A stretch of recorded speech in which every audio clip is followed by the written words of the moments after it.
Blood, he is in the hall. Blood, he is in the hall. He is in the hall. Si Kara terkurung terpenjara dalam gua di Bukit Leret, sunyi tempat hukuman para siluman. Bertindak sesuka hati, caci maki sana sini, buat semua masalah di muka bumi ini. Dengan gonggongan dan caci maki dari mulutnya, dia merubah, menerjang segala apa yang ada. Walau halangan rintangan semakin panjang membentang, tak jadi masalah dan takkan jadi beban pikiran. Gonggong setiap hari demi mendapat cuan, dengan dukungan dari gurunya temukan cuan. Semua akan dihadapi dengan seberani, walau ada rintangan setiap saat datang untuk menguji. Blood is in the house.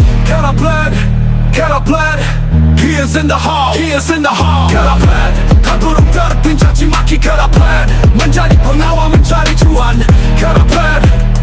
Blood, liar, nakal, brutal, membuat semua orang menjadi gempar. Blood, hanya hukuman yang dapat menghentikannya. Walau halangan rintangan membentang, tak jadi masalah dan tak jadi beban pikiran.